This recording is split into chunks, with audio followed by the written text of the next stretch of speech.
पुणे महानगरपालिका निवडणुकीच्या पार्श्वभूमीवर मतदारांमध्ये सध्याच्या राजकारणाबद्दल तीव्र नाराजी असून आगामी काळात महापालिकेवर राष्ट्रवादी काँग्रेस शरदचंद्र पवार पक्षाचा झेंडा फडकणार असा ठाम विश्वास प्रदेशाध्यक्ष आमदार शशिकांत शिंदे यांनी व्यक्त केला।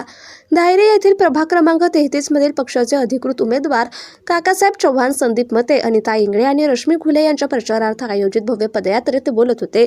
धायरी येथील काळभैरवनाथ मंदिरापासून निघालेल्या या पदयात्रेत हजारो कार्यकर्त्यांनी सहभाग नोंदवला। या प्रसंगी प्रवक्ते अंकुश काकडे, डॉक्टर सुनील जगताप, श्रीकांत पाटील, स्वाती पोकळे, शुक्राचार्य वांजळे यांच्यासह अनेक पदाधिकारी आणि कार्यकर्ते उपस्थित होते।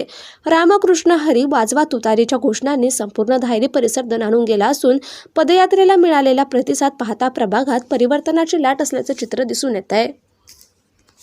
हे महानगरपालिकेच्या निवडणुका सुरू झालेल्या आहेत आणि मला वाटतं की महाराष्ट्रामध्ये अनेक मोठ्या महानगरपालिका आहेत, तिथं आम्ही प्रत्येक नेते मंडळी या ठिकाणी दौरे करतोय। सुप्रियाताई सुद्धा मुंबई असेल, ठाणा असेल, नवी मुंबई आहे, उद्या तर नवी मुंबईला सुप्रियाताई वगैरे आहेत, सगळीकडे दौरा करतात आणि शेवटी ते पुण्याला आपल्या स्वतःच्या घराच्या मतदारसंघात येणार आहे।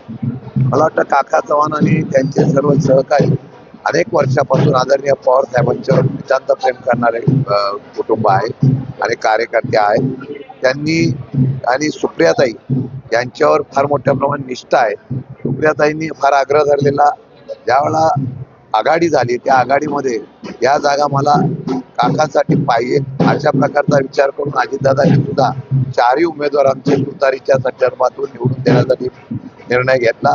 इथंच आघाडी मजबूत झाली। मला वाटतं की वातावरण चांगलं आहे, त्यांच्या शैक्षणिक संस्था आहेत आणि बाकीचे उमेदवार सुद्धा हे सर्वसामान्य कुटुंबाशी संबंधित येऊन वेगवेगळ्या प्रकारच्या सामाजिक कार्यामध्ये भाग घेतात आणि मला वाटतं की चांगल्या प्रकारचा सगळीकडे एकच चिन्ह असल्यामुळे निर्णय चांगला होईल आणि ह्या वेळेला 100% या वार्डामध्ये नव्हे तर अख्ख्या पुण्यामध्ये घड्याळ आणि तुतारी या ठिकाणी 100% निवडून येईल।